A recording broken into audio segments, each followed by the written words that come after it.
Hey everybody, welcome to the channel. My name is Jason and the channel is The Everyday Card Collector. And here we are. We are kicking off my new series with my first guest. We're going to call this Hobby Spotlight. I've kind of teased this in the last couple videos and on a live that I was on with a couple friends. So we're kicking this off as episode number 1. The purpose of this series is to bring others into the hobby that we might not know as well as others, I guess.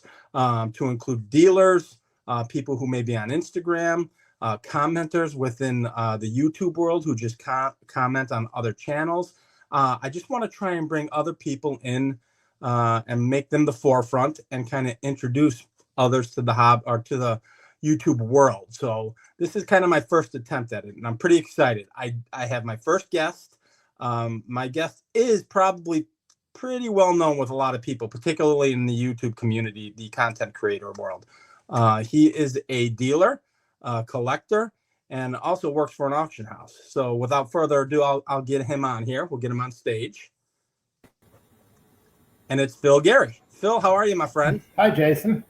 I'm thrilled to have you on. You are the inaugural guest. How are you? Oh, man, I'm pretty excited. I'm pretty excited about this. So basically, I wanted to kind of introduce you. Thank you for the invite. Oh, yeah, absolutely. I wanted to introduce you to everybody. And I know there's a lot of people out there that know you, but the point of this series is to just inform people about you and how you got into the hobby and what you're doing in the hobby currently.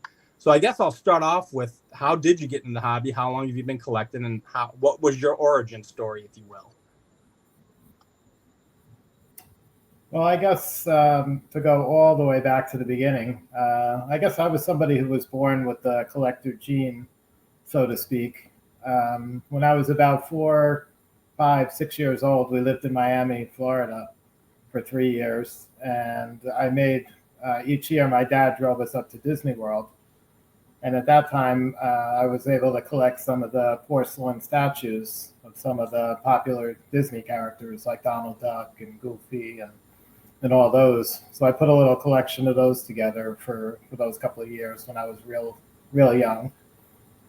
Later on, after Miami, we ended up moving up to New Jersey, where I would spend most of my years up until 2015. In New Jersey, I started to get into comic books. Was really the first type of traditional collectible that I became interested in. So this was around 7, 8 years old. So this is like the mid 70s, like 73, 74, 75. And would go down to the local newspaper stands, candy shops, anywhere they had racks of comic books. I would pick up the Marvel and the DC stuff and really enjoyed reading the books and started a little collection. So the comic thing lasted about 3 or 4 years or so total. And my dad was always a big sports nut. So by later 70s, I was getting a little bit older, like Little League age. So he started pushing me more and more towards sports. So as I started playing sports, I started to become interested. I watched the games on TV, and I started to collect cards. I used to go to the candy store, the newspaper store, pick up the wax packs. Because back in the late 70s, all there was putting a set together. You had the top set. You bought packs, you put it together, and sometimes you had access to possibly a mail order catalog if you needed a few singles, but there was no internet, of course. So for the most part, you're on your own, and you're pretty much just buying packs until you complete your set. So it gets a little expensive and a lot of duplicates and stuff, but I did that. I enjoyed that. From 77 was the first year I did baseball. The next year, 78, I started to dabble also in football, basketball, and hockey. So I've kind of done all 4 sports over the years, not just baseball only.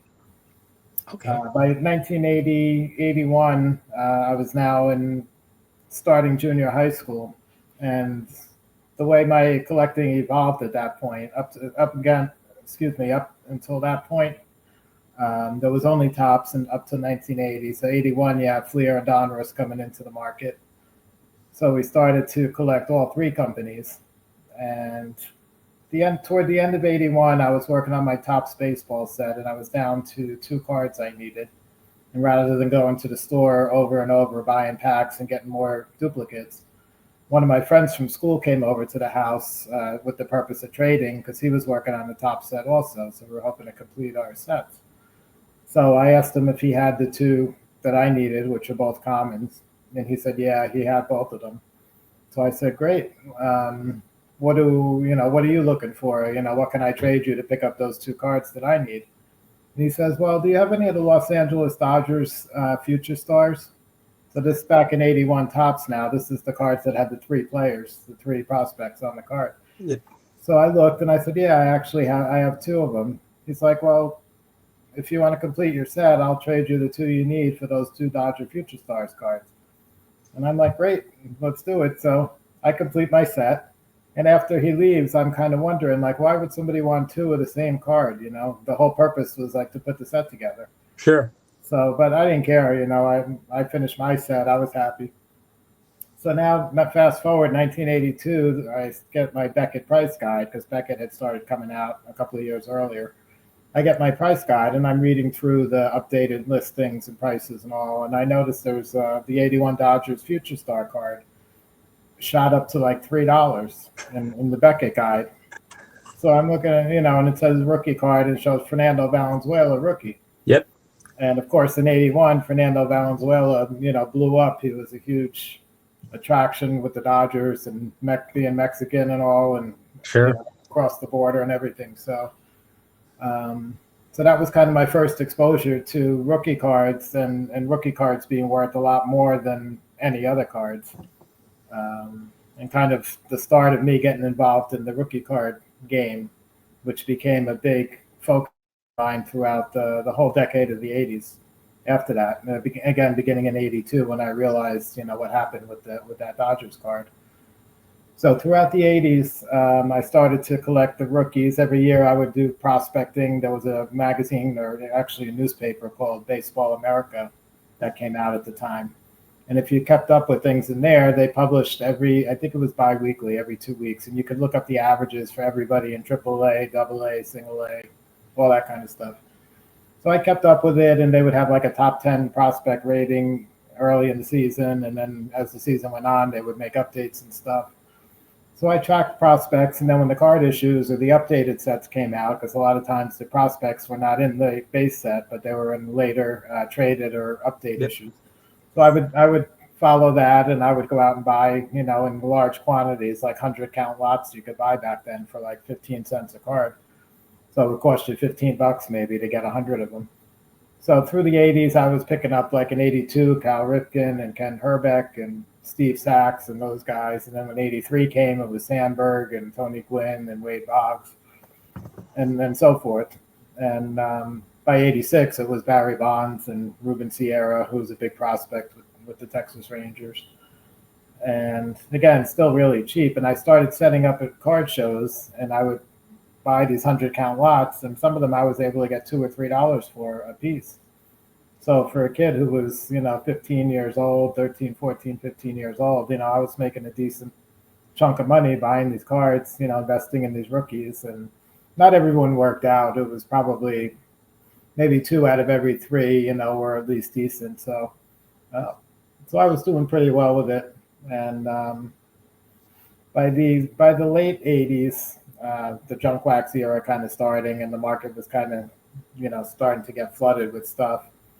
And the prospects were kind of drying up. It was kind of a period where, like, other than Ken Griffey, like 89, 90, 91, 92 was kind of a weak period.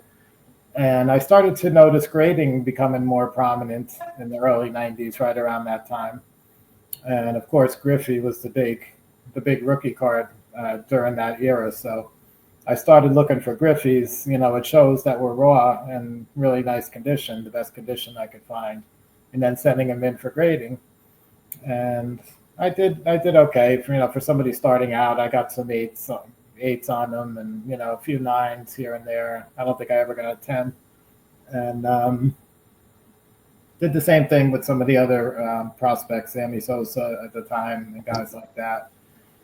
And little by little, instead of me buying the cards and grading them myself, I realized that maybe buying the ones cards already graded is probably a better way to go. So I started doing that, and of course, right away looking on eBay and stuff, because now by this point, you have eBay starting to come into picture soon. I'm starting to see now that the PSA 10s went for a lot of money, but besides that, the Beckett 10s, BGS 10 pristines, were like crazy money. Like at that time, you might get 5 times the price you got for a PSA 10 if it's a BGS pristine.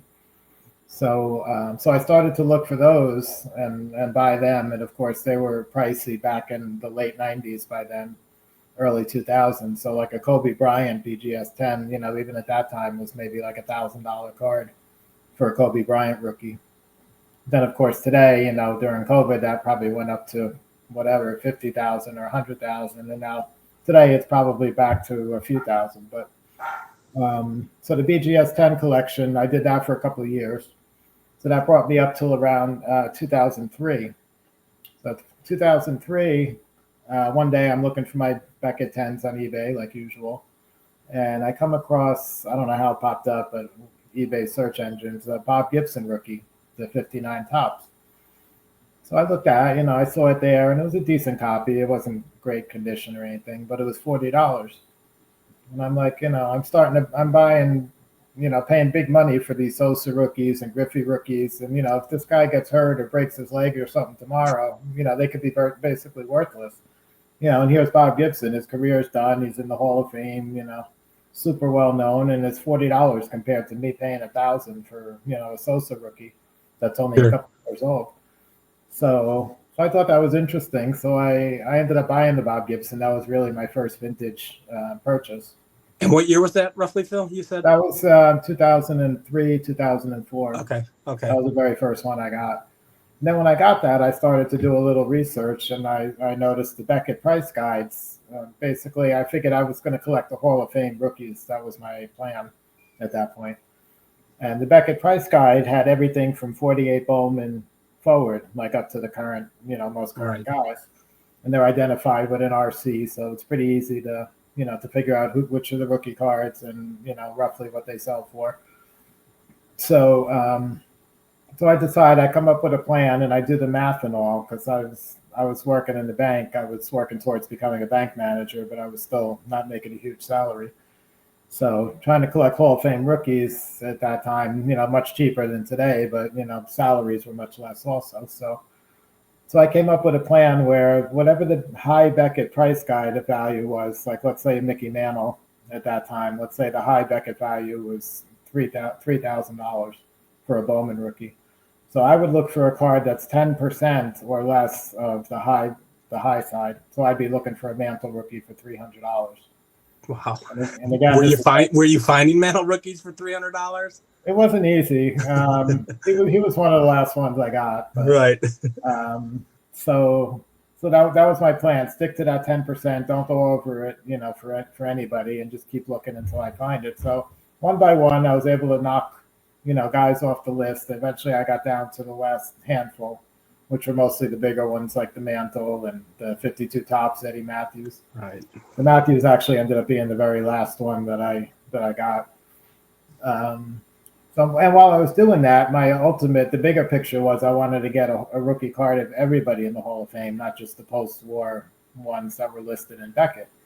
So while that was going on, I was dabbling a little bit, like when I went to a show, if I saw like a 33 Gowdy or something like that, pre-war guys, and they were in the Hall of Fame, I didn't know exactly which cards were rookie cards or not. So what I did was I tried to pick up when I could the earliest card of each Hall of Famer.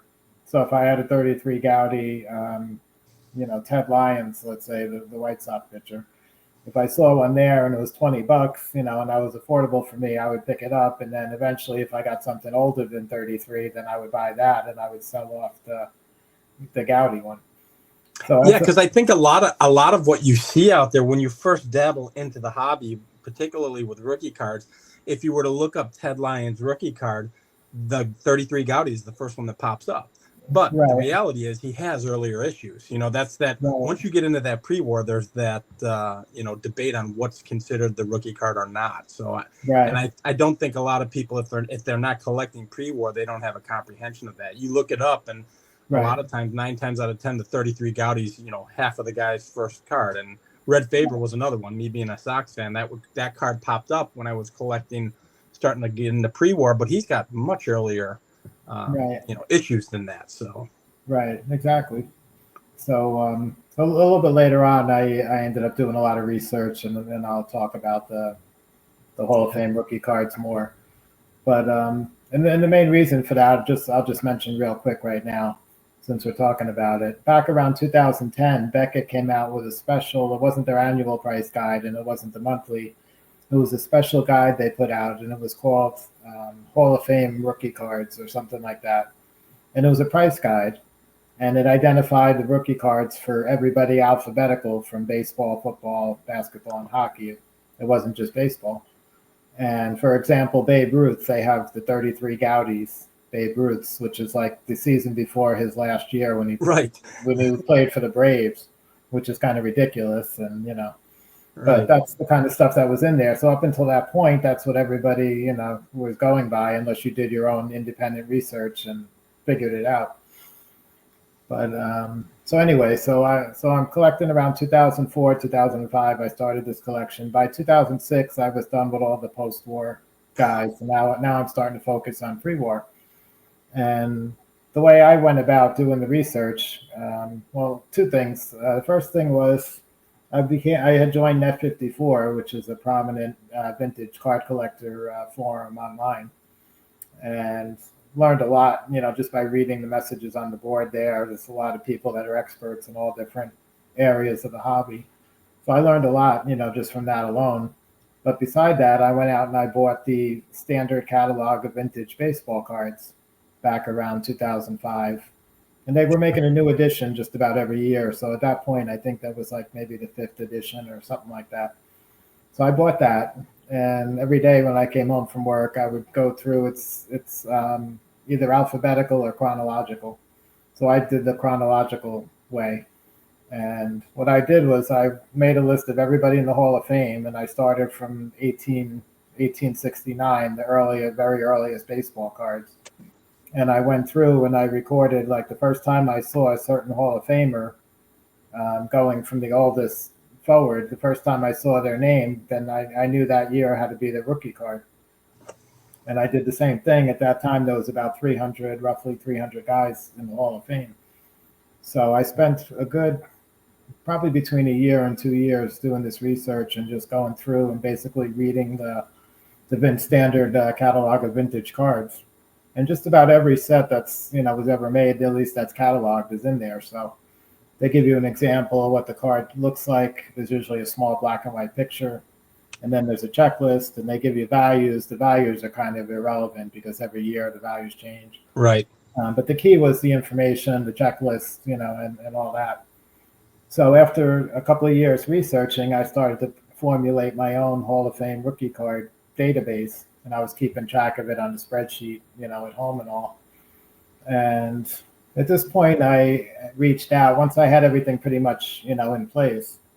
And I knew that, like you were saying before, with the Hall of Fame rookie cards, I knew if collectors had some sort of documentation to go by, I thought that area of the hobby, that segment of collecting, could really explode if collectors knew what to look for. You can't look for a Ty Cobb rookie, like, out of the blue. Like, you got to know where to start. Right. And I had done all this research over, the past couple of years for that. So I thought it'd be a good idea to put something out there that, the general collecting public could, benefit from. Because I know the mentality of some collectors, especially some of the real niche area collectors that are in a specialized place, they tend to not want to give out any information, because the more they know and the less everybody else knows, they're going to be able to pick up those cards at a better price. And right, exactly. That's the tug of war. Even as a content creator, you want to talk about stuff, but you don't want to talk about it too much because it's going to become a thing. I think this is I love that origin story, and it's a perfect segue. We'll kind of bop around. Okay. I did briefly introduce you as a collector, a dealer, and you work for an auction house. What I didn't say, and it's a perfect time since we're talking about it, Phil has wrote a book about rookie cards, and I think now that we're talking about it, we might as well dig into, was this the data that started that book? Is that what generated the thought in your head to get something out there at this point in time? Yeah, well, I actually self-published a few different books or guides on the hobby, as well as one comic book guide. But I won't go into that one too much. But the very first book that I put together was really just pictures of my collection at a certain point, which was right around 2000, 2009, 2010 or so. So I had started this vintage collection around 2004. So I was into it about 5 or 6 years. And again, from the beginning, my plan was to get the earliest card of everybody in the Hall of Fame. So I wasn't just sufficient for me to get a career contemporary card like a lot of people maybe try to go after, but I was trying to get the earliest. Right. So I was working, as I've mentioned before, I was a bank manager and talked to my boss about it because I had, pretty much done all the research and everything. And I came up with the idea of maybe trying to get a book published. But footing the printing costs and all that stuff, wasn't the easiest thing for me at that point. So I talked to my boss at work, and I was doing like business development. I was calling on commercial businesses, trying to get deposit relationships and loan relationships and all. And I said, "What do you think of the idea? I just finished putting this book together about baseball, Hall of Fame rookie cards." And he happened to be a baseball fan, so that was a good thing for me. And I said, I actually got 10 sample copies printed, just to give to like family and stuff. So I brought one into the office and I showed it to him. He's like, I think that's fantastic. So we ordered 100 copies. And then over the course of the next year or so, when I went to do my business development calls, I handed them out and talked to business owners. So it was a good conversation piece, to start things off. And I still have a couple of copies, but for the most part, they're gone. Sure. But it was my collection as of, that time, like 2009, 2010. So again, I'm thinking though in the bigger picture, again, the more people understand, the more people knowledgeable about which cards are the rookie cards, the more people are going to want to collect it. So the prices of the stuff is going to appreciate. I have a pretty big collection, so that's going to help me in the long run. So if you look at the big picture as opposed to the short-sighted, well, I don't want to share what I know because then, everybody Right. else is going to be just on the same playing field as me. So, excuse me. So I get the book done, and now I'm thinking into like online because now the internet is each year is becoming more and more prominent. Sure. So there's a vintage card website called oldcardboard.com, and for guys that have been in the hobby a long time, like I was at that point, it started probably around 2000 or so, maybe even the 90s. And the guy who owns the site, Lyman Hardiman, put everything together. He collects images from all over and, deals with different experts in different areas and stuff. And of course, my area was going to be the Hall of Fame rookie cards. So I reached out to him. We had a good conversation on the phone. And I said, what do you think about putting a web page together and adding to your database, with Hall of Fame rookie cards? Like the concept of it. So he liked the concept. So then we talked further and we decided there's always going to be debate, if this is a rookie or that somebody else thinks, this is not a card, but this one is. And Right. There's always going to be debate.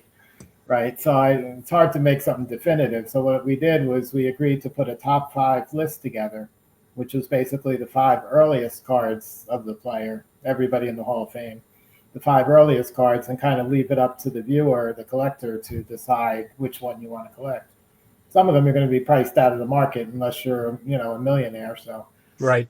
That doesn't help. Some of them are one of ones. So unless you own the one, That's you're it. Right. Yeah, Now, would you show that card regardless, even though it is a one of one, or there are only maybe a pop of 3? Were you still publishing that as one of the 5? We did when we did that webpage, yeah, and the webpage Okay. is still active.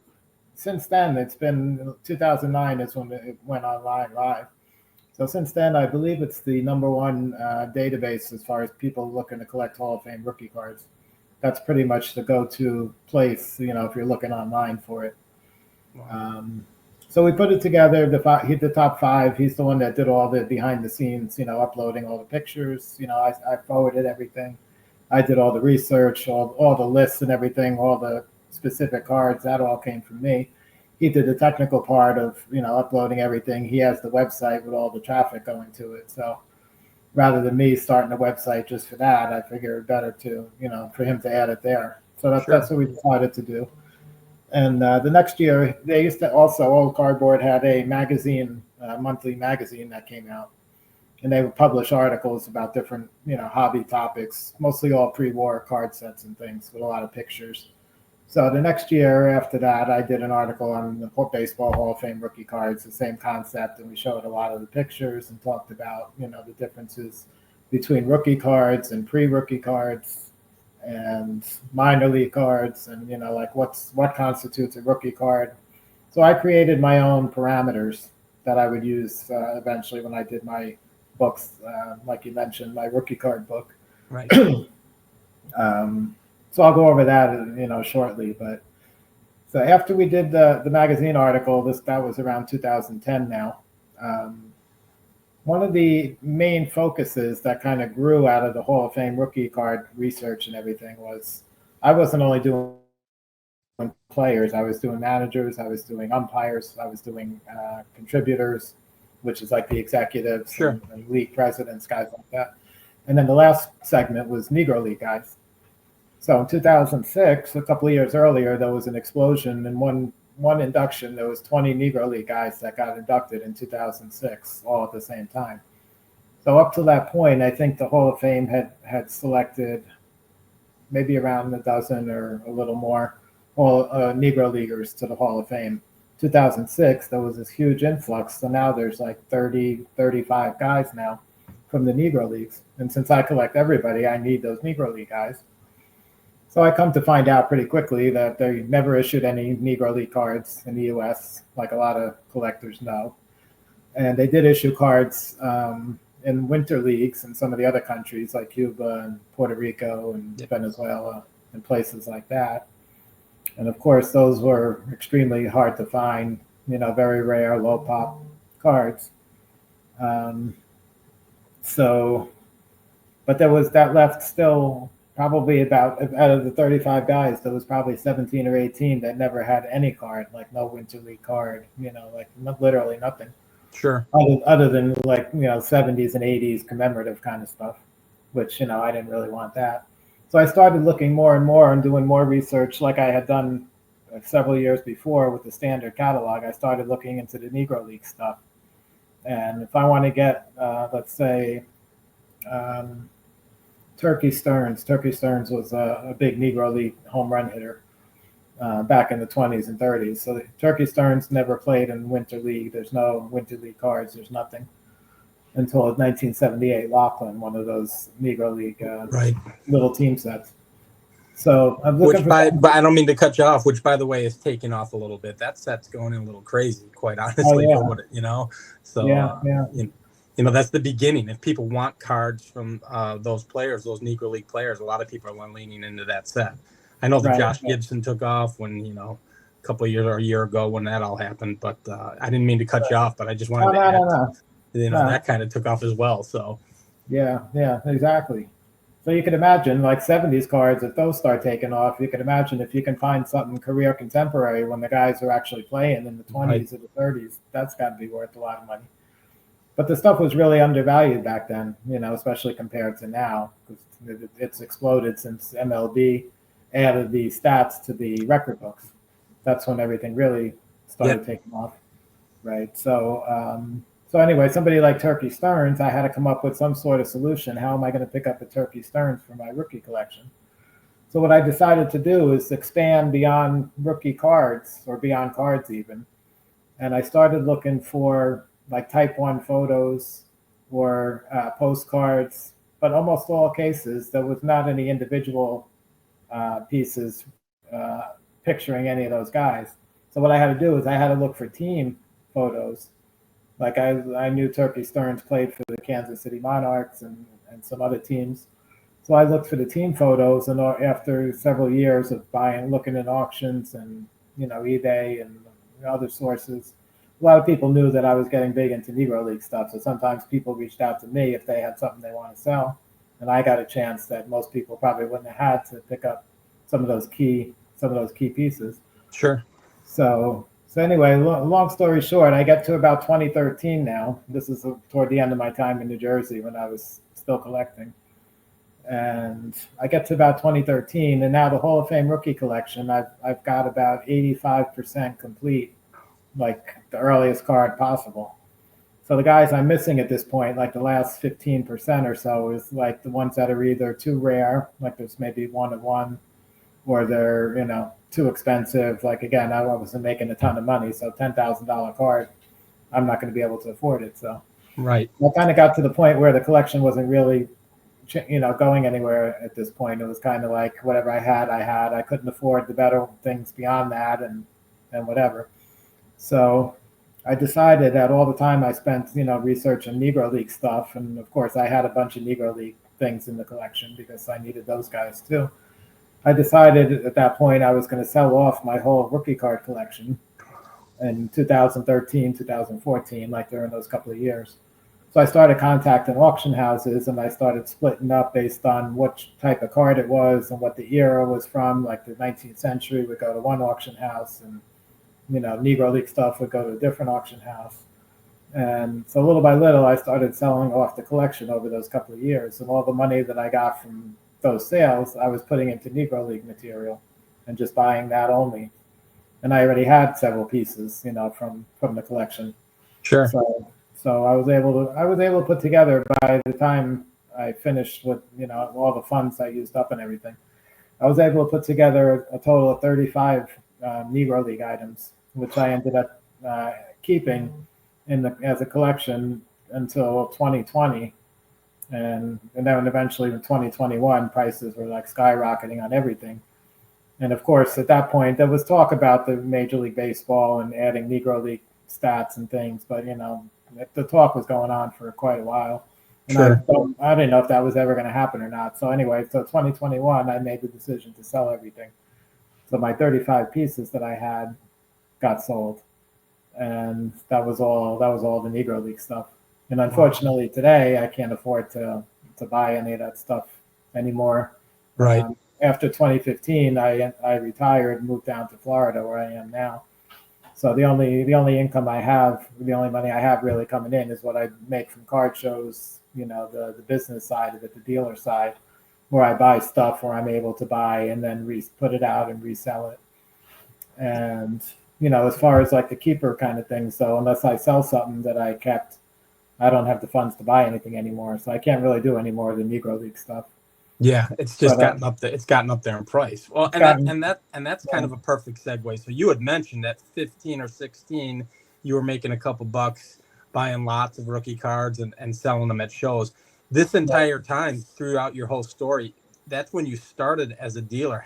Were you doing that the entire time, or were there gaps when you were not and just collecting only? Well, there was gaps not only in the dealer thing, but also in the collecting part. I kind of skipped over a little bit, but Sure. I actually did my first big show. I actually did the National when it was in Parsippany, New Jersey, in 1984. I was 15 years old. So my dad had actually put the booth in his name because I was not an adult and I couldn't sign a contract for it. So he came with me, and I sat up there and I sold my, Darryl Strawberry and Don Mattingly rookies and all that. But again, yeah, the shows in the 80s, I did them. In the 90s, I did them. The other thing I didn't mention, too, because it wasn't really card related, but in the 90s, I got big into autographs, primarily going to minor league baseball games and getting stuff signed by the prospects that I was following and buying cards of. And then getting the stuff signed, and then hopefully, the prospect makes good, and I'm able to sell those signed items and get more money for them. So Wow. that kind of stuff was going on in the 90s up until about 98 or so. And that's when I started a serious relationship, ended up getting married and all. So from around 2000 or so up until 2003, 2004, when I started the vintage collection, a few years, I wasn't setting up and I wasn't collecting really at all. Those 3 or 4 years there. Until the vintage collection started. And one thing I skipped over, I know you mentioned at the beginning, I work for an auction house. Yes. So I do consulting work for them from home. I'm in Orlando, Florida, and the auction house is in York, Pennsylvania. So York, Pennsylvania, when I was in New Jersey, I was in like 15 minutes from the George Washington Bridge. So York from there was like a 3-hour drive. So it wasn't great, but it was doable for sure. So every so often I would make a trip there. And our relationship, I'll just tell a story, um, a little quick, but our relationship started actually back around 2009. When I was doing the rookie collection, I used to get Sports Collectors Digest. It was a magazine that used to come out from like it started in the 70s and it went all the way through. It's actually coming out up until today. I still have a subscription. But back in the 2009 time frame, I was looking for Negro League stuff, and I see this advertisement on the back page of Sports Collector Digest, and it's for an auction coming up for Negro League. There's some Negro League pieces in there, and it was for Hakes. At that time, was Hakes Americana or Hakes Auctions. Sure. So I looked at it, and there was one or two guys. I was only collecting Hall of Famers, so if it didn't have a Hall of Famer, I wasn't really too concerned about it. But it had two pieces with Hall of Famers on it that I needed for my collection. There was a Louis Samtop, who's a Negro League Hall of Fame catcher, and then there was another guy. So I signed up for the auction because I never heard of Hakes. I never bid with them before or anything. I signed up for the auction. I ended up winning the auction for the Louis Samtop piece. It was the most expensive sports item that sold in the whole auction. It was like $3,000 approximately, which at that time was quite a bit. Sure. Right. So I end up winning that item. And so now I'm following Hakes. So I find out like every 4 months they have another auction. So I'm thinking, next auction, let me see what they have. So the next auction comes up and they had a couple more Negro League. They had a number of Negro League pieces now, but only a couple were Hall of Fame. So when that auction came up, I went after those and I ended up winning both of the Hall of Fame items that time. And again, the prices were, there's a lot of money, but relative to now, it seems like peanuts. But so I get these two pieces, and now though, like between Net 54 and word travels, in the hobbies, word was starting to spread that Hakes has Negro League stuff. So by the third auction, 4 months later, everything was like going crazy, like not to the point where it is today, but maybe like before COVID kind of prices. Sure.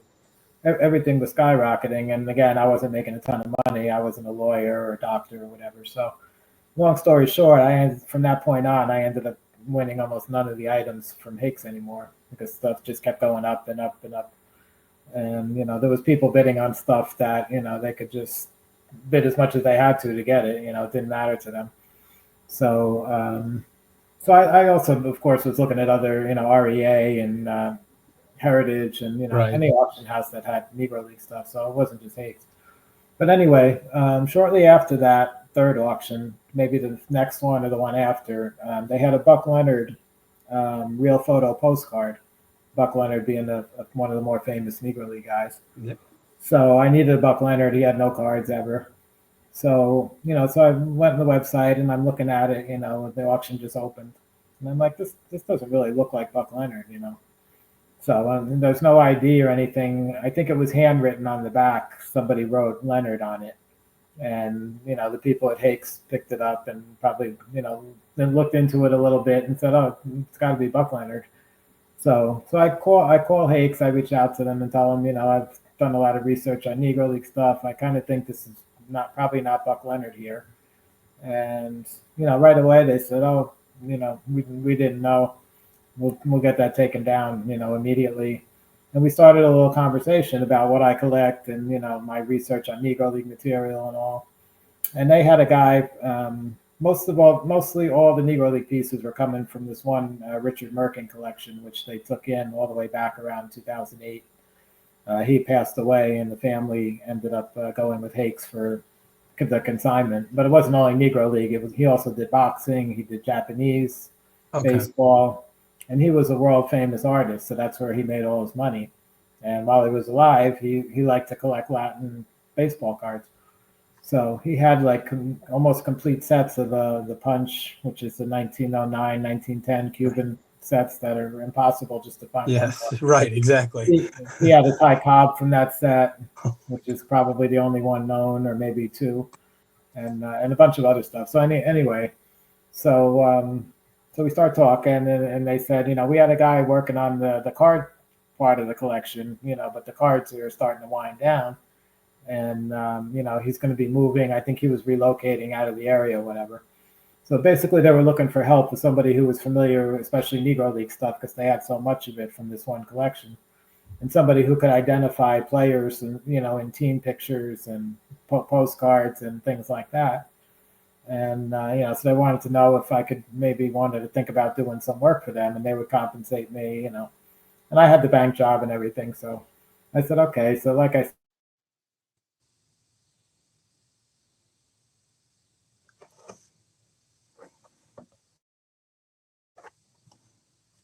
Oop, are you still with us, Phil? You kind of froze up on me. and I would go through yeah. There we go. You're kind of free. We're getting bad storms here, so if you're freezing up on me, it might be my storm. So I apologize. Go ahead. Oh, okay. No problem. So anyway, so I started making trips out there back and forth and all. Eventually, I became an official employee of Hakes a few years later. And up until today, I work from home, and mostly what they do is they send me scans of everything, whether it's graded cards or photos or whatever. I do the research, I write the descriptions for all the higher end stuff mostly. They have somebody in house that does the typical like Tops and Bowman, stuff. Right. That I just end up proofreading. But so that's kind of how I got introduced to Hakes and ended up starting to work for them. See, so this is exactly what I'm talking about. When my idea popped up for this series, you are the perfect example and the perfect person to have for this. In the last half an hour or so that we've been chatting, you've discussed what you collect. You've been a dealer. You're working for an auction house, and you're talking about some of the most amazing cards out there. This is perfect in my world as to what I want this episode to be, and I think your story is amazing. So I appreciate you jumping on. I'm excited just to hear this stuff. Oh God, it's an absolute blast. So now you are still dealing. You do have a booth at the National. I met you in Strongsville last year. So for a lot of people who watch my channel, they hear a lot about Strongsville. They hear a lot about the National. So I got to meet you about a little over a year ago, and saw you at the National. How many shows are you going to? Are there only certain shows that you're hitting up, or what's your game plan when you're as a dealer? What are you trying to achieve? Well, up until this point, I was doing more shows down here in Florida, local card shows. The shows in Florida, there's nothing like the Northeast or the regional shows. So a big show in Florida might be like 75, 80 tables, something like that, compared to like White Plains or Philly or Strongsville's not a huge show, but it's all vintage. Or the National, obviously. So up until recently, I've been doing at least 1 or 2 shows a month just to have, like I said, I have no other income coming in other than what I get shows. So I was doing it basically just to live on, get money to live on. More recently, I've gotten into some other things. So I've been able to cut down on the number of shows that I'm setting up at. So what I'm doing now, last year and then this year, and my plan going into 2026 is kind of the same. I plan to do the National, where I'm sharing space. So I'm helping my buddy Andy Sandler out there. Unfortunately, I'm not able to get a booth at the National because the waiting list, if you haven't been with them from the beginning, is like 200 plus people long. So right. So I help him out, and consign some stuff to for his table there, and I'm able to do something that way. Strongsville, I was able to get a booth through a couple of Net 54 connections, so I'm in that show now the past 2 years. I'm trying to get into the Philly show, which is probably the 3rd best vintage show in the country. Right. And that one, again, it's the same people running the National, run the Philly show, and also Chantilly. So I've been trying to get into Philly so far, not yet, but maybe some point. I know they just had the East Coast National too, right? This last weekend. Is that a heavy vintage show, or are you familiar with that show at all? Yeah. When I was in New Jersey, it was in White Plains, New York, so it was like a 40-minute drive. So I went to every single one for probably 25 years. It is quite heavy vintage show. It's gotten a lot more modern in recent times, as modern has kind of expanded everywhere. Right. It's probably maybe 50-50 or maybe 60% modern at this point. But yeah, definitely another one to consider. That would be worth me doing. Unfortunately, with all my bargain box stuff and oddball kind of stuff I have, it's a lot of inventory. So for me to go to those places, I got to drive, and I'm all the way in Orlando, Florida. So Right. when I went to the National this year, it was 19 hours of driving over 2 days for me to bring my stuff up there.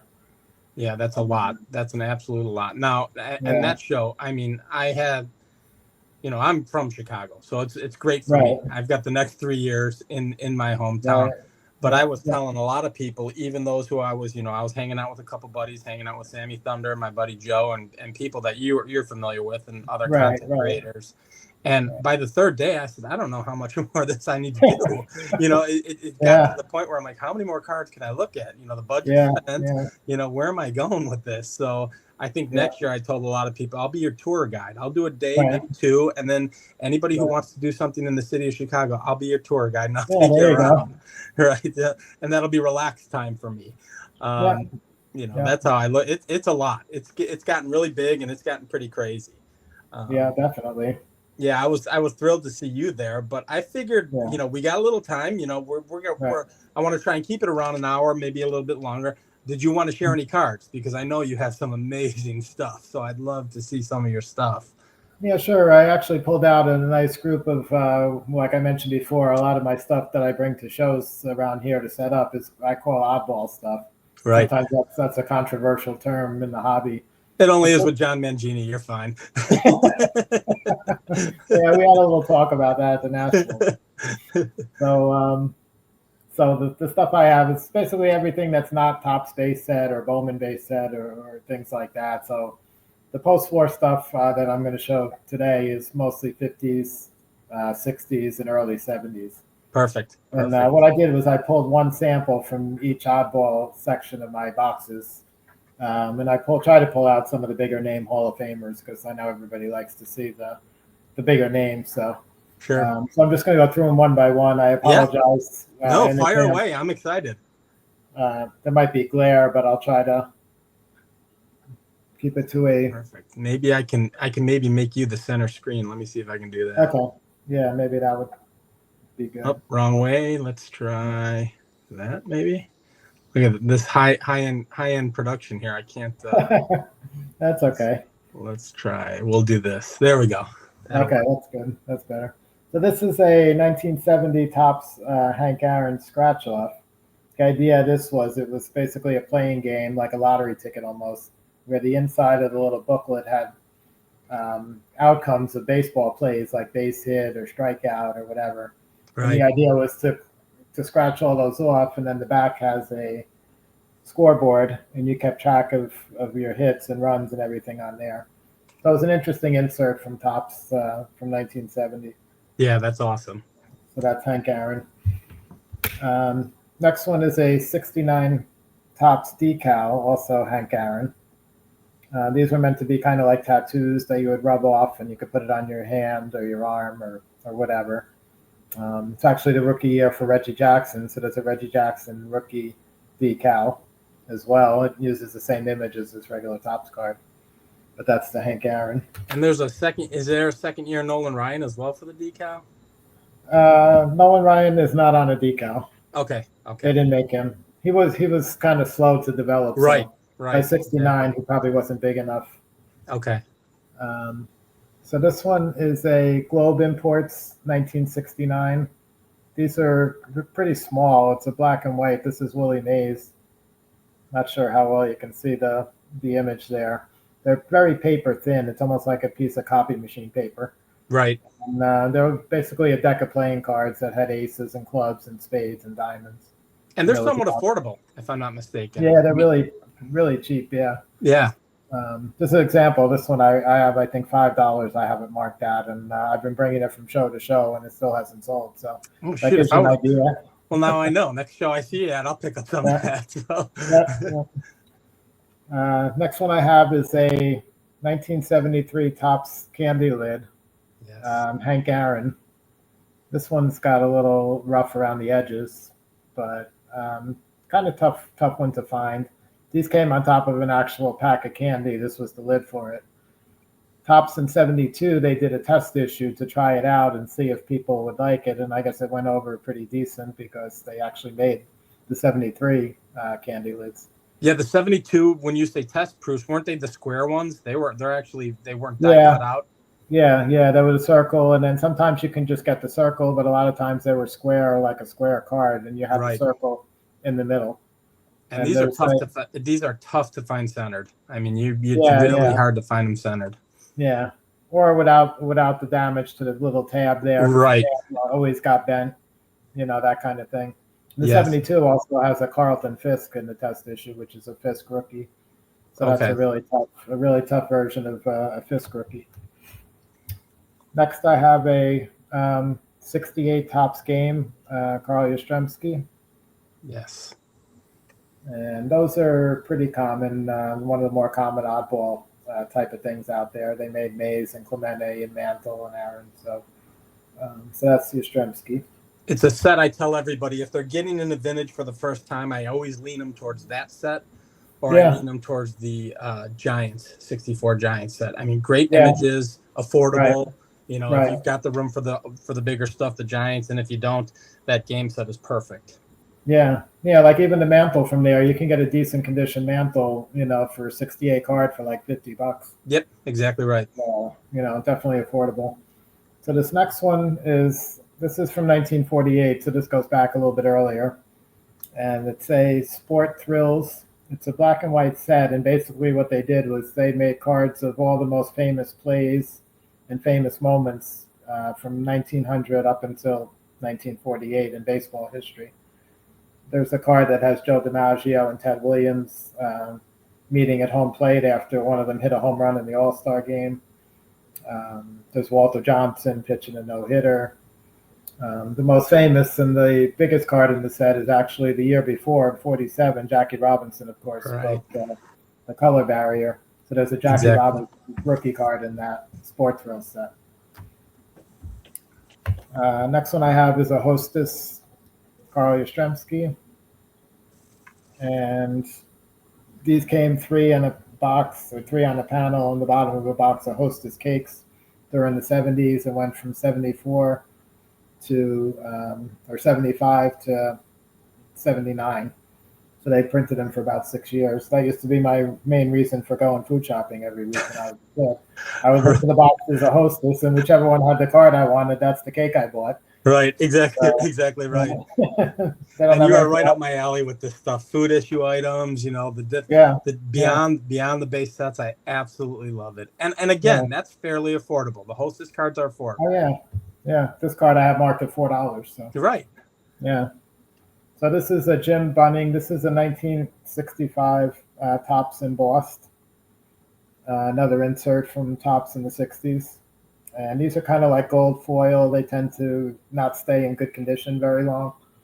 The foil is always tough, and the edges are gold foil, and then the center of the whole portrait is in gold foil. So tough card when it comes to grading. Yeah, they get scratched fairly easy if they weren't taken care of. Right. Yep. Next one is a 61 Bazooka, Frank Robinson. These came also similar to the Hostess. They came on a Bazooka bubblegum box, usually with 3 cards on the box in the panel. And the astute collectors at the time, actually, some of them kept the panel complete and didn't cut the individual cards out. Some people even collected the boxes and kept the box complete, and those are the ones that are really valuable. But this one's a single Bazooka Frank Robinson. And depending on the year of Bazooka, those have climbed in value considerably. Yeah. First year was 59, correct? 59 was the first year. Those were like a jumbo size. Yeah. Right. And even some of the 61s and 63s, depending on who it is, they can get up there in price. There's a big demand for the Bazookas. Yeah, and the other main thing with the Bazookas is, I don't know if you'll be able to see it on here with the glare and all, but around the edges, there's a black border. It's kind of like a dotted line. And if the card has the black border all the way around, like this one has, it doesn't have it on the bottom. It has it on the side here. Right. If it has the black border all the way around, then the grading company will give it a numerical grade. If it doesn't and it's missing any of the black, it gets an authentic only.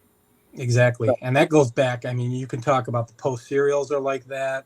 right, Quite right, honestly, I think even the W517s from back in 1931, they had the dotted right, line around them. right, So you right. want to if you want a grade, if you want that number, it's got to show that. So Yep, yep. Next one I have looks like a regular 77 Topps Nolan Ryan, but it's actually a cloth sticker, so it's made out of material or cloth. And these tend to get very frayed around the edges, so condition again on something like this can be difficult. yes.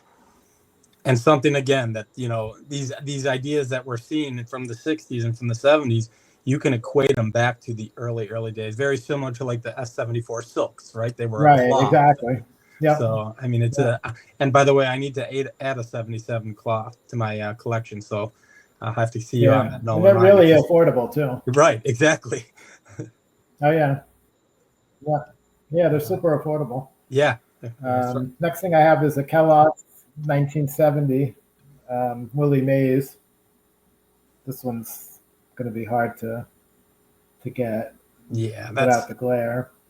my favorite. But First year was 70, but right? it's a 70 Kellogg's Mays. Right. First year was 70. They did a test issue in 68, which is the famous Clemente card. Right. That's probably around $10,000 today. Right. And they made about 7 or 8. Yeah, they made about 7 or 8 other guys that were also part of the test issue, but everybody talks about the Clemente. This one is a 1969. These came in sheets, National League and American League, and I think there was 2 or 3 sheets for each league. This is Hank Aaron. It's a 1969. It's called Photo Stamps. And in my personal collection, I actually have, there's one sheet that has Aaron, Mays, and Clemente all on the same sheet. The sheet And you have the has, entire sheet? and I have the entire sheet, yeah. Oh, fantastic. Yeah, yeah, I got it graded by PSA because they have the holders big enough to do those. Right. It's got about 12 or 15 stamps on it total. Okay. So those are pretty neat. The individual ones are nice.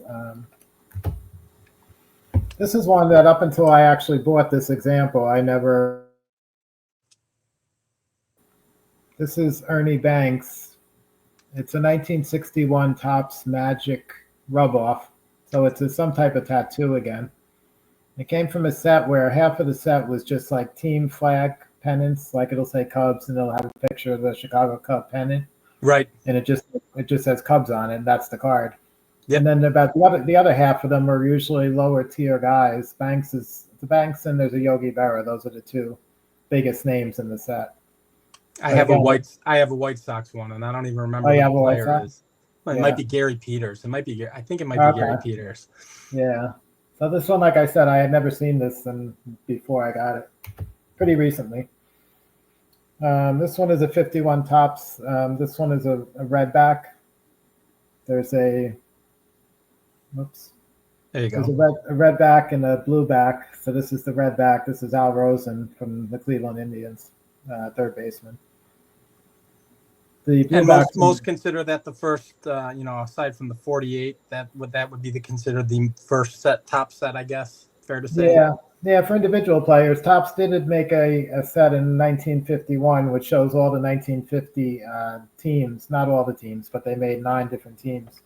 Okay. They made the Cardinals, and they made Cincinnati Reds, and Yankees, and the Giants, and several teams. That was the first team cards, like official team card, really. Sure. From Topps.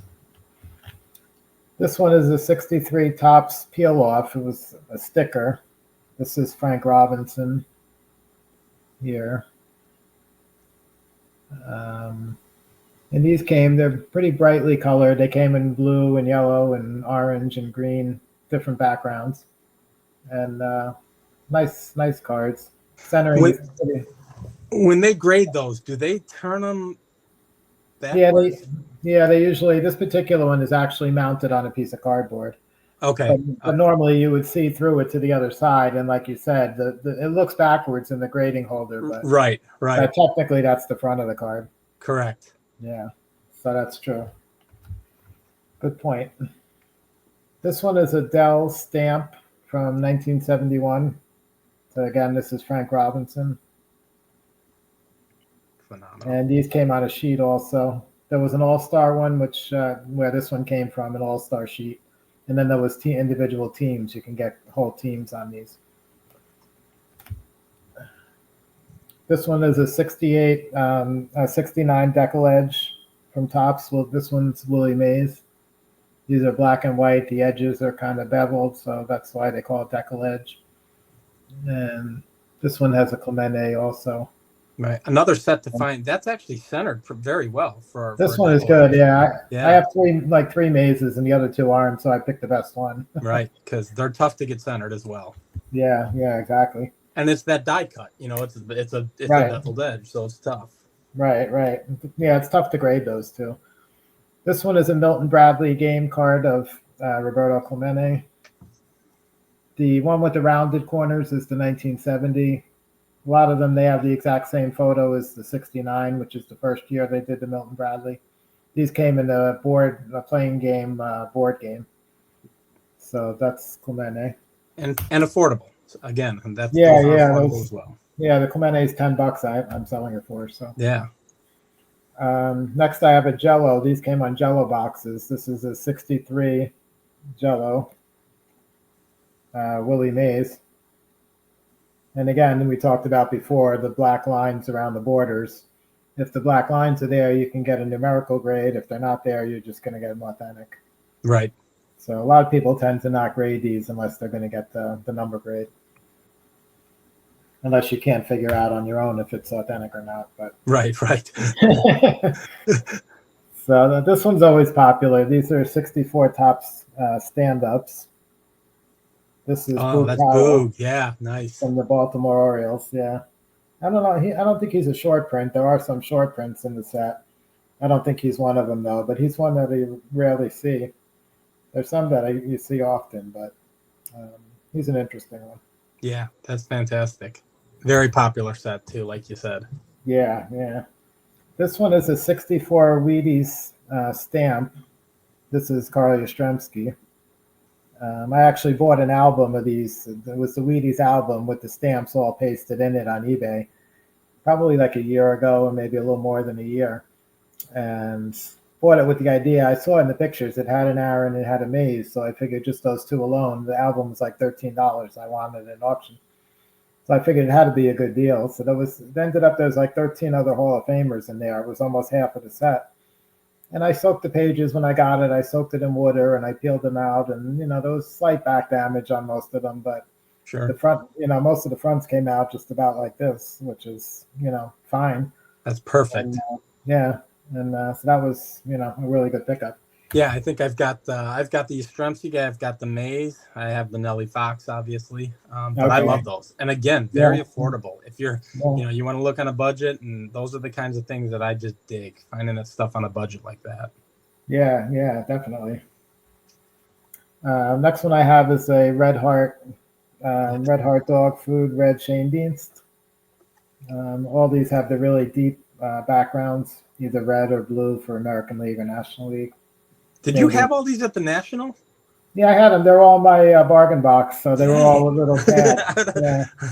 I got lost amidst all the showcase stuff and all that. But you've just you've rattled off today. I'm like, all right, I would have bought that. I would have bought that. Yeah.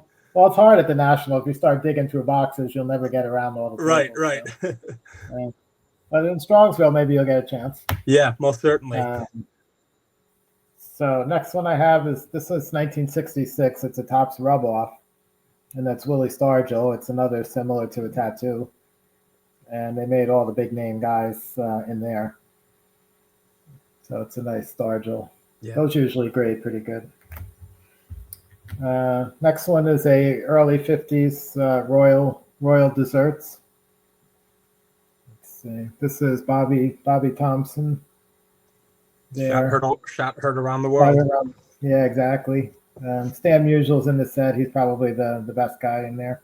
Yeah, and if I'm not mistaken, they've got several. The Musials have a couple different statistics on them. There are different versions. Statistics. Yeah, a couple of variations. Yeah. That's right. Yeah, and it's an early Musial too. It's right around his third year, fourth year. And then I've got a 69 Topps stamp. These came in panels of 4. And this is the Roberto Clemente. So that's just individual. That's kind of small. Sure. So that's him. How are we doing with time? We got time we're fine. Rattle away. I'm having a blast. So okay. Cool. All right. So these are a couple of non-traditional cards. This one is called the Salada Junket. It's from 1962. Who is that? That's Willie? Willie Mays. Yeah, these are like plastic with bright colors on the back. This is a blue one. Oh, you got a nice one. There's my Aparicio. So. Oh, nice. Yeah. I have it on my desk as a decoration. That's why I figured I'd grab it. Yep. So that's Willie. I love them. And now that the 62s were plastic, and then it 63s were metal or 60? This is 64 tops, which is I'm going to show next. This is Mickey gotcha. Mantle. Okay. That's Mickey Mantle. He's a tops coin. He's metal. So he's got a gold rim. This one's kind of tarnished, so it's not quite too much gold there, but a lot of it rubbed off. And then that's what the back looks like. Right, but if you're looking for a plain days mantle, and if you have a collection where everything doesn't have to be graded, that is a perfect purchase right there. Absolutely perfect. Right. And if you want to, PSA does grade these also. Yes. They grade the coins. And then the last one for that type of thing is a 71 tops coin. That's Roberto Clemente. These were mostly all-star players. And the back, again, is looks like that. Has a brief bio on the back. Well, I mean, after this display, I might have to get in touch with you before Strongsville starts so I can hit the box before everybody else does. Yeah, right? So let's see. Now we got some oversized I'm going to go through. This one is a 1970 Top Super Johnny Bench. So pretty early Johnny Bench card. Third year. The 69s are the crazy expensive ones, the supers. Yeah, those were kind of a test issue, really. Right. They printed those in much smaller quantities. This one is a 1971 Yankees postcard. This was for a clinic that the Yankees did, kind of like a camp. And it has a Yankee schedule on the back for 71. This is Mickey Mantle. He was actually retired for 2 years by that point. But I guess at the clinic, he was helping out, coaching or whatever. So somehow he found his way into this Yankee set. I've never seen. That's cool. I've never seen that. Yeah, it's a nice image, and because it's after his career, it's relatively cheap. Right. And there's a Thurman Munson in this series, which is quite popular because it's a really early Thurman Munson. Okay. So that's in there. This one we mentioned earlier. This is the Topps Giant. Yeah. Carl Yastrzemski. These have really great photos. These were real popular to get autographs on. If you look at the PSA Pop Report for autographs, you'll find a ton of these were signed by various guys. Much more so than like the regular Topps cards even. Right. They're bigger and they're wonderful images. So the perfect thing to get signed, I think. Yeah. And you get a nice big signature on it. So. Right. So this one is interesting. It's a 52 Redman Tobacco Mini Minoso. And 52 also happens to be Minoso's rookie card year. So it's actually a rookie card of sorts. With the tab, too. Yeah, with the tab on it. So that makes it even nicer. Yeah, so, I have aspirations of doing the 52 mini run. So the Bowman, the Topps, the Star Cal Decal, the Redman, and then Burke Ross, I think, if I got them all covered. Now, I know, and I'm certain you know, theoretically, that you can get older issued Cuban cards of mini that are way more expensive than what we're talking about right now. So. Yeah. Well, there's one in particular. There's one card that's super expensive now today. Is it the 48? Is it 48? Yeah, it's 48 to 49 Cuban Winter League season. It's called El Indio. Right. It's a black and white photo that has like a dark brown border around it. And in all fairness, just so that everybody's aware, obviously Phil is from the Florida area. You are very good friends with Orlando and talk to him quite a bit, I know. So, you know, as I stated earlier, Phil's pretty well known in our community and talks to a lot of us. So, but I wanted to get you out there for those who aren't part of the community and get to see this awesome stuff and everything that we're showing. So. Yeah, that was a great idea. I No. appreciate the invite. Oh, no, absolutely. So this next one is these are 1965. They're called Topps transfers, and they're kind of tough to find by themselves, but this is unique. It's actually a 3-card panel that's uncut. So these were issued in packs as inserts, and you only got one of these, so it would be cut here and here. So this is 3 separate cards that's still on a panel. And it's the middle guy is Ron Santo, who's the Hall of Famer here. Hall of Famer, yeah. Yeah, yeah. Who's the White Sox player? I can't see. Gary Peters and Gary Bob Peters. Chance. And Yeah, Bob Chance was the other one. Okay. Gary Peters got into everything in the 60s. Yes, he did. He certainly did. Yeah. So that's that. This one I have in my personal collection. I have a bunch of the Bazooka panels. This one I just showing as a sample. But this is what a 3-card Bazooka panel. This is 71. The 71 series was actually printed with numbers and without card numbers. The ones with the numbers were a test issue, and the cards without the numbers were the actual ones that came out to the public on the boxes. So this is without the number. Okay. So this is a real issue that came out. The ones with the numbers are super hard to get. And complete boxes of those with the numbers sell for thousands of dollars. Sure. So they're really rare. One of our favorite dealer friends, you probably know Howard Chasser. Yes, sir.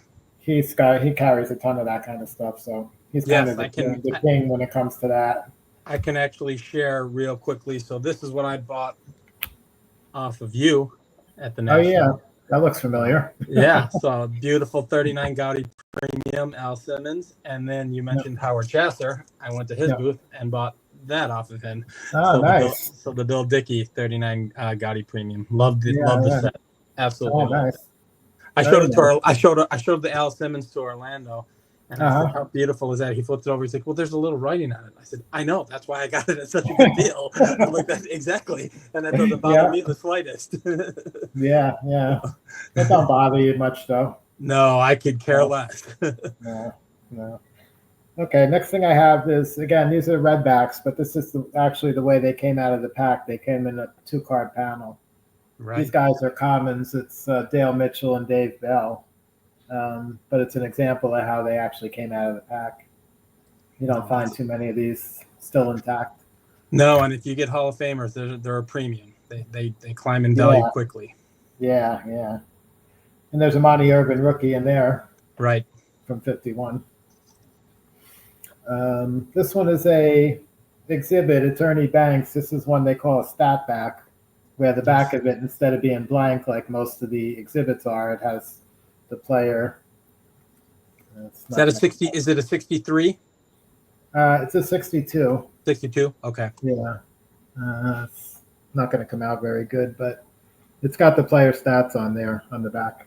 Yeah, I've got a stat back Nellie Fox, 63, I think. And actually, I'm wondering, because I think the stat box is red, and I see that the 62 that you had was black. I wonder if there's a difference based on the year. Yeah. The second year, they actually did some in black and some in red. The red are the tougher ones. Okay. But the 62, the first year, is only black. Okay. Yeah. This one is a team exhibit card. This is the 51 Giants, which is Willie Mays' rookie year. So Willie Mays is on there. Oh, that's fantastic. I'm sure it's hard to see on there. He's sitting in the front row, the third from the left. Now, when it comes to Willie Mays, is that an affordable piece or somewhat affordable? Yeah, this is probably in the $100 range. Really? That's it? If it's not graded and it's in decent shape, yeah. Wow. I would say that's around 100 or so. Okay. Yeah. So definitely an affordable Mays rookie type of piece. This one is a salutation exhibit. So these were issued from 39 to 46, where the other ones that I just showed were 47 to 66. Right. So these came first. And the main difference is there's a greeting. You could see it on the bottom. There's a greeting, best wishes, Hal Newhouser. So the salutation was some sort of a saying like yours truly or best wishes or something like that. They added to the facsimile signature from the player. So they call those salutation exhibits. And the Hal Newhouser, this one is actually a rookie card because the earliest traditional Newhouser card is the Leaf card, which is from 49, or some people say 48, 49. Yeah, and that's actually sneaky expensive in the Leaf. Yeah, and this is $25 I have marked down. So right, and the great thing about this set, I tell everybody, if it's about affordability for me and image. I want a nice image. The DiMaggio is a plain base DiMaggio, and it's an affordable DiMaggio. So if someone needs to add him to the collection, that's the card I lean them towards. Yeah. Actually, in the mail today, I don't have it out here, but in the mail today, I got for my own collection, I have an Salutation exhibit DiMaggio autographed. Oh, wow. In a PSA holder. So I just recently started collecting that kind of stuff. Oh, you'll have to show me when that comes in. Shoot me that on a text. That's awesome. Yeah, I'll send you a picture. Yeah. I got a couple now. I'm slowly starting to accumulate. It's the pre-war. I'm looking for pre-war on card, like the biggest name Hall of Famers that I can afford, like Ruth and Garrick are way out of my price range. But some of the other guys like Hank Greenberg and Carl Hubble and things like that, if I can find a 30s Gaudy card, that's autographed. Sure, and Hubble signed a lot, I think. Yeah, Hubble signed a lot. Yeah. Greenberg signed, not as much. I have a couple of Rogers Hornsby. Those are probably the best ones I have. Oh, wow. You got to show those to Aaron, my buddy Aaron. Yeah, he's a Hornsby fan. So, next one I have here, this is a 66 Yankee team issue. It's Yogi Berra. Yes. These are black and white. They made a bunch of these were made by another company called J Publishing. They made team photo packs. This particular one was put out by the Yankees themselves. But they look very similar. They're about the same size. Yeah, I've got a mantle. I think I got it as a gift. Yeah. Is that 61? Did you say 61? This one's 66. Okay. 66. Yeah, I think Berra was coaching at that point. I don't think he was playing anymore. Right. I think he retired a couple of years earlier. This is actually maybe the only football card I pulled out. This is a 67 Topps poster, Johnny Unitas. These were folded in quarters in 4 sections, and they were put in football card packs by Topps in 1967. So trying to find these in nice condition, a lot of them will have tears because of the folds on the top, across, and long ways, or the edges. And they're legitimately newspaper thin. I mean, that's what they are. Yeah. So yeah. So those are tough. Are we still good on time? Or yeah, well, I'll tell you what. We'll show a couple more, and then we'll wrap it up. Show 2 or 3 more, and then maybe we'll wrap it up. Okay. So this is a young Mickey Mantle here. This is a postcard. This comes from the souvenir shop, which was outside of Yankee Stadium across the street. This was put out around 61 or 62. And they put out a series of about 12 postcards. Some of them were more like commemorative because they had a Babe Ruth in there. They had a Joe DiMaggio in there, and those guys were retired by then. But there was a couple of active players. They have a Mantle, they have a Maris, and then they put a couple of non-Yankee guys. I know there's a Sandy Koufax in the set. So it's an interesting, relatively cheap set. Like I have this one at $50. So that's a great image. Yeah, nice, really young looking. Here's the Mantle. Here's the J Publishing Mantle, like you were just mentioning. Yep. So that's a nice one. This one is the earlier one. So 58 to 61 were the early J Publishing, and then there was another group that were printed from like 62 to 65. So this is one of the earlier Mantles. This one I think was 58. Very collectible, and again, another way to get into Mantle. Yeah. And then I'll show. We didn't get to the autographs yet, but I'll show one that's autographed at the end here. This is a J.D. McCarthy postcard. It's Al Kaline from the Tigers, and it's signed by him. It's JSA authenticated. The J.D. McCarthys have some really great photos. They made those throughout the 50s and 60s and into the 70s even. No, that's a beautiful piece. That's absolutely gorgeous. And very affordable. The Mantle from these sets, there's 3 or 4 different Mantles. They're all a couple $100, so they're not super expensive. Right. So I guess I'll stop there because we probably need to start wrapping up. No, that was fantastic. I can't tell you how thankful I am that you're here, Phil, that you did this for me. Where can people find you? What, where, if they wanted to learn some of the or pick up on some of the knowledge you have, where could they find you? Well, I have a YouTube channel. I put out a few videos in the very beginning, which was back in April, May, right after Strongsville is when I put them out. And I've kind of taken a break since then. My channel name is, as it says on the screen, it's Rookie Card Collector -123. The plan for the channel was really going to be like two different series going on at the same time simultaneously. One series was going to focus on Hall of Fame rookie cards because of my research and all that I had done over the years on that. So there was one series starting with baseball and going alphabetical. So I started with Hank Aaron in the first episode. And I covered 5 players on each episode alphabetically. So you had Aaron, you had Luke Appling, you had Luis Aparicio, whatever the first 5 guys were. So I think I got up to the first 4 episodes of that before I took a break there. And then the second one was Negro League collectibles from my Negro League collecting days. So I think I only did 2 episodes there. I was showing some of the collection I had, the postcards and the Type 1 photos and a few regular cards from there. I also didn't get a chance to mention one of the other books that I self-published that I didn't mention yet is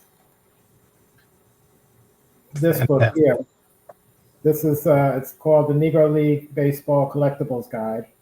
This was put out actually before the rookie card book. So this came out around 2013 or 2014 based on all the research I had done at that point on Negro League collectibles. And you sell all those, you have those with you as well when you're in Strongsville or at the National as well, correct? Yeah, I was bringing them with me. Actually, now the Negro League book has been sold out for a few years now, so I don't have any more copies. Okay. I was hoping to do another print run this year, actually, because interest has really taken off. And it's the only thing that's ever been on the market related to Negro League collectibles, as far as I know. Sure.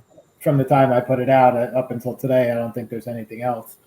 But they're sold out, so I wanted to do another print run. But the way I covered the cost of printing the first time was I sold advertising pages to the different hobby companies, like the grading companies and the auction houses and stuff, and they would pay for an advertising page, and that would help me pay for the printing.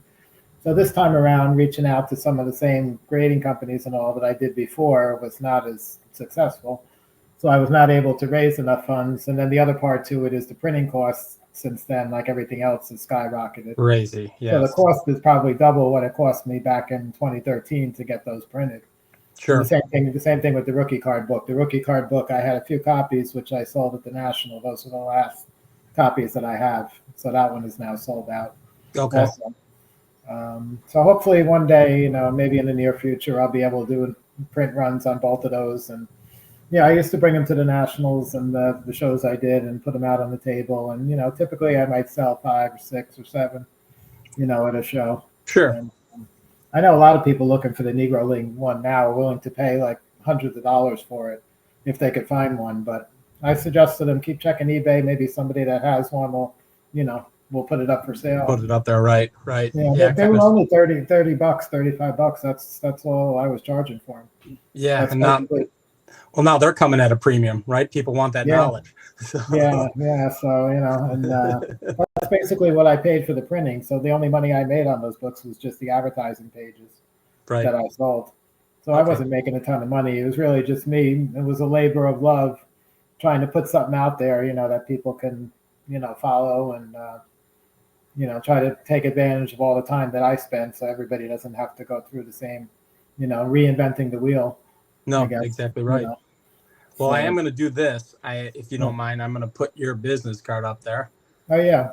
So there's Phil Garry at Hake's Auction. So he's a consultant as well, because I know now we know him as the Rookie Card Collector 123, but it is Philip Garry. I call him Phil. Listen, Phil, I had a blast, man. I had an absolute blast. I'm so happy you did this.